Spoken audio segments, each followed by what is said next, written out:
Hello everyone, welcome back to the channel. Today we are going to study BPSC 107 Perspectives on International Relations and World History, Block 3rd, Theoretical Perspectives, Unit 7, Realism, Classical and Neorealism. What is realism?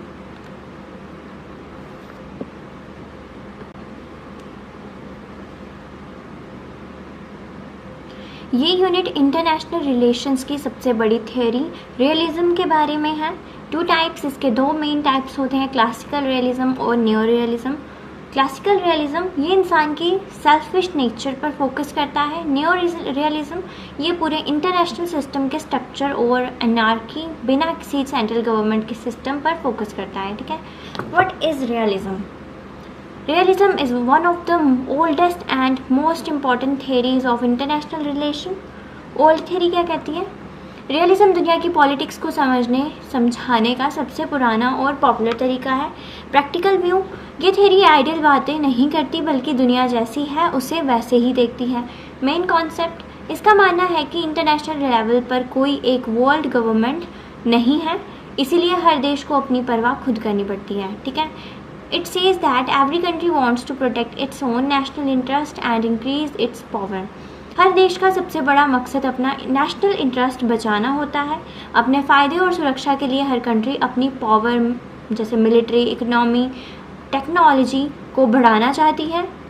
Realism कहता है कि देश एक दूसरे पर पूरा भरोसा नहीं कर सकते, इसलिए ताकतवर बनना बहुत ज़रूरी होता है। ठीक है, नेक्स्ट क्या है? Realism believes that power and national security are the most important goals of every country. किसी भी देश के लिए दो सबसे ज़रूरी चीज़ें हैं, पावर और नेशनल सिक्योरिटी।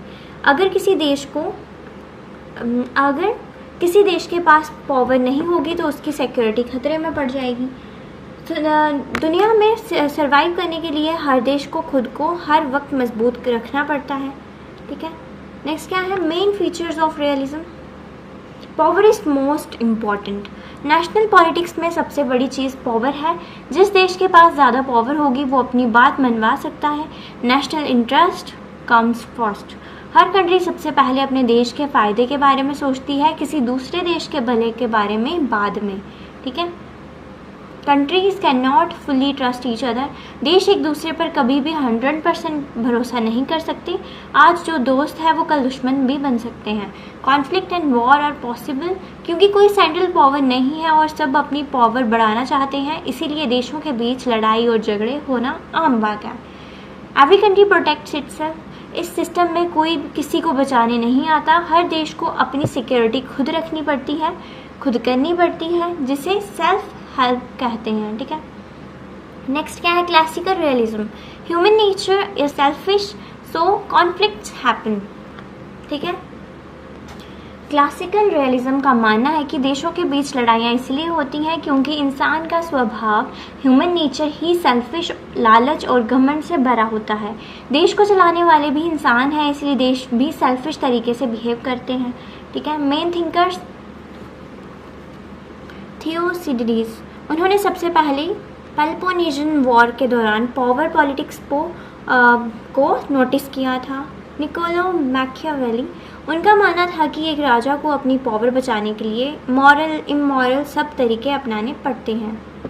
थॉमस हॉब्स, उन्होंने बताया था कि बिना किसी रूलर के इंसान का जीवन लड़ाई और डर से भरा रहता है। हैंस मॉजेंटाउ, उन्होंने मॉडर्न क्लासिकल रियलिज्म के सबसे बड़े थिंकर थे, माना जाता था उनको, जिन्होंने कहा कि पॉलिटिक्स का मतलब ही स्ट्रगल फॉर पावर है। ठीक है, new realism. International system is anarchic, there is no world government. New realism इंसान के नेचर पर नहीं बल्कि सिस्टम के स्ट्रक्चर पर फोकस करता है। इंटरनेशनल लेवल पर कोई वर्ल्ड पुलिस या सेंट्रल गवर्नमेंट नहीं है, इसी वजह से डर और असुरक्षा बनी रहती है। ठीक है, नेक्स्ट क्या है? Countries depend on themselves for security. इस अनार्किक सिस्टम के कारण हर देश को अपनी सिक्योरिटी के लिए सिर्फ खुद पर ही निर्भर रहना पड़ता है, किसी और पर निर्भर नहीं रह सकते। मेन थिंकर केनेथ वॉल्श ये न्यू रियलिज्म के सबसे बड़े फाउंडर हैं। उन्होंने अपनी book theory of international politics में इस थ्योरी को डिटेल में समझाया है। Advantages, explain Wars and conflicts, ये थ्योरी बहुत अच्छे से एक्सप्लेन करती है कि दुनिया में वॉर्स और झगड़े क्यों होते हैं और उन्हें रोका क्यों नहीं जा पाता। फोकसेस ऑन नेशनल सिक्योरिटी, ये देशों को हमेशा अलर्ट रखती है और बताती है कि अपनी बॉर्डर और जनता की सुरक्षा सबसे पहला कर्तव्य है। हेल्प्स अंडरस्टैंड मिलिट्री पावर, इससे हमें समझ आता है कि देशों के लिए अपनी मिलिट्री और वेपन्स को बढ़ाना क्यों इतना ज़रूरी हो जाता है। ठीक है, नेक्स्ट क्या है, लिमिटेशन। नेक्स्ट टॉपिक क्या है, limitation. Gives less importance to cooperation, देशों के बीच कॉपरेशन को कम महत्वता मिलती है। Ignores human rights and environment, human rights और इन्वायरमेंट पर ध्यान नहीं दिया जाता। फोकसेस मेनली ऑन पावर, पूरा ध्यान सिर्फ देश की ताकत बढ़ाने पर होता है। ठीक है, नेक्स्ट क्या है, लिबरलिज्म। What is liberalism? ये विचारधारा शांति और सहयोग पर चलती है। पीसफुल लिविंग, देश आपस में शांति से रह सकते हैं। कॉन्फ्लिक्ट रिडक्शन, व्यापार और डिप्लोमेसी से लड़ाई कम होती है। सिंपल रूल, सहयोग करना लड़ाई करने से हमेशा बेहतर होता है। नेक्स्ट क्या है, मेन फीचर्स। लिबरलिज्म के ज़रूरी एलिमेंट्स क्या हैं, सहयोग से शांति, पीस थ्रू कॉपरेशन, मिलकर काम करने से शांति आती है। इम्पॉर्टेंस ऑफ डेमोक्रेसी, लोकतांत्रिक देश आपस में कम लड़ते हैं। फ्री ट्रेड, बिना रुकावट व्यापार से रिश्ते मजबूत होते हैं। ह्यूमन राइट्स, मानव अधिकारों की रक्षा ज़रूरी है। इंटरनेशनल ऑर्गेनाइजेशन, इंटरनेशनल संगठन झगड़े सुलझाने में मदद करते हैं। नेक्स्ट क्या है, न्यू लिबरलिज्म। ये लिबरलिज्म के मॉडर्न रूप हैं। देश आपसी फ़ायदे के लिए सहयोग करते हैं, हेल्प करते हैं। UN, WTO और WHO शांति बनाए रखते हैं। ठीक है, नेक्स्ट क्या है, एडवांटेजेस। एनकरेज पीस, लिबरलिज्म का मानना है कि अगर देश आपस में बातचीत करें तो शांति बनाई रखी जा सकती है। सपोर्ट्स ट्रेड, ये थ्योरी मानती है कि देशों के बीच बिजनेस और ट्रेड बढ़ने से दुश्मनी कम होती है क्योंकि दोनों को एक दूसरे की ज़रूरत होती है। प्रमोट्स इंटरनेशनल कोऑपरेशन, ये देशों को यूनाइटेड नेशन या वर्ल्ड बैंक जैसे ऑर्गेनाइजेशन के ज़रिए मिलकर काम करने के लिए मोटिवेट करता है। प्रोटेक्ट्स ह्यूमन राइट्स, इसका सबसे बड़ा फोकस हर इंसान के राइट्स और फ्रीडम को प्रोटेक्ट करने पर होता है। Limitation, not all countries cooperate, इसकी कमी ये है कि सभी देश हमेशा कोऑपरेशन के लिए तैयार नहीं होते। कुछ देशों के अपने अलग मकसद होते हैं। वॉर स्टिल हैपन, ये थ्योरी शांति की बात तो करती हैं पर रियलिटी में आज भी दुनिया में बड़ी बड़ी लड़ाइयाँ हो रही हैं जिसे ये रोक नहीं पाती। पावरफुल कंट्रीज़ में इग्नोर इंटरनेशनल रूल्स, जो बहुत ज़्यादा ताकतवर देश हैं वो अक्सर इंटरनेशनल लॉज और UN के रूल्स को अपनी मर्ज़ी से तोड़ देते हैं और उन्हें रोकने वाला कोई नहीं होता क्योंकि वो पहले ही इतने पावरफुल हैं। Difference between realism and liberalism. Focuses on power, realism power पे फोकस करता है, ये सिर्फ पावर और ताकत बढ़ाने पर ध्यान देता है। लिबरलिज्म फोकस ऑन कॉपरेशन, ये आपस में मिलकर काम करने और दोस्ती पर ध्यान देता है। ठीक है, वॉर इज़ कॉमन, इसका मानना है कि दुनिया में लड़ाइयाँ होना नॉर्मल है। किसका मानना है, रियलिज्म का। और लिबरलिज्म, पीस इज़ पॉसिबल, इसका मानना है कि सही तरीके से बातचीत से शांति लाई जा सकती है। रियलिज्म, नेशनल इंटरेस्ट फर्स्ट, हर देश सबसे पहले सिर्फ अपना फ़ायदा सोचता है, बाद में दूसरे का सोचेगा। ठीक है, फिर लिबरलिज्म, म्यूचुअल बेनिफिट्स फर्स्ट, देश ऐसा सोचते हैं, ये देश ऐसा सोचते हैं कि जिससे दोनों पक्षों का फ़ायदा एक साथ हो। ठीक है, मिलिट्री स्ट्रेंथ इज़ इम्पॉर्टेंट, किसमें, रियलिज्म में। सिक्योरिटी के लिए फ़ौज और हथियार सबसे ज़रूरी हैं। और लिबरलिज्म में trade and diplomacy are important, रिश्ते सुधारने के लिए बिजनेस और डिप्लोमेसी मतलब बातचीत करना ज़रूरी है। नेक्स्ट क्या है, unit 9, Marxist perspective. What is Marxism?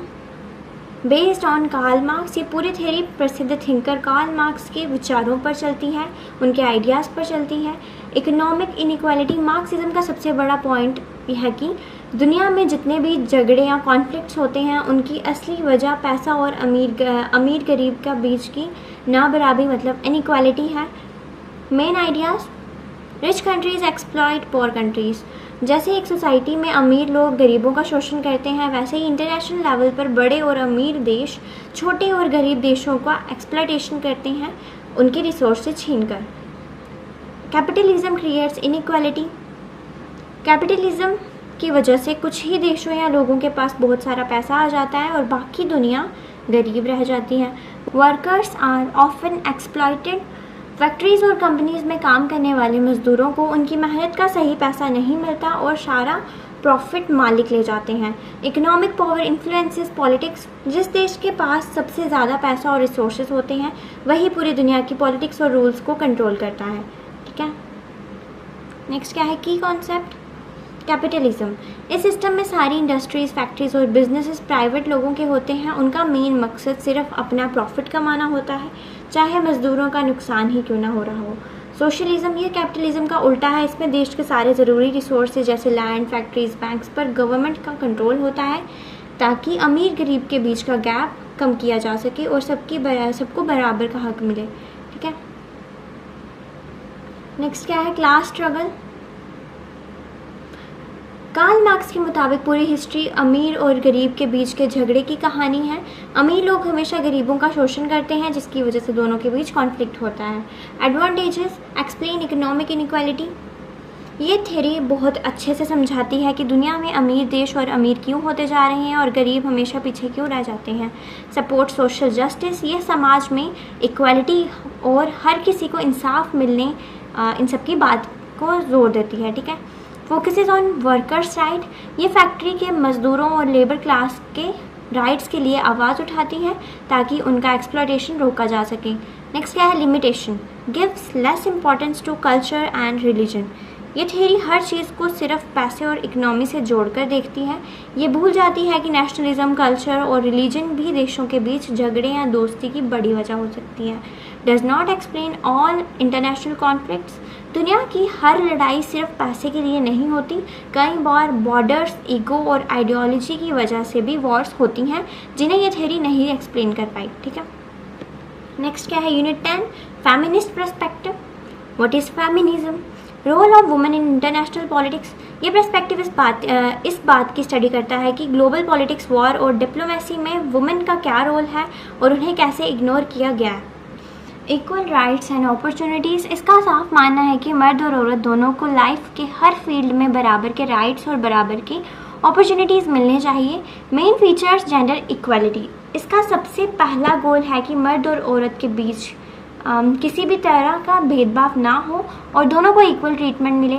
Equal participation in politics. International relations और देशों के बड़े डिसीजंस जैसे वॉर या पीस ट्रीटीज़, उनमें वुमेन लीडर्स की पार्टिसिपेशन बढ़नी चाहिए। Protection of women's rights. किसी भी वॉर या कॉन्फ्लिक्ट के दौरान सबसे ज़्यादा नुकसान औरतों और बच्चों का होता है।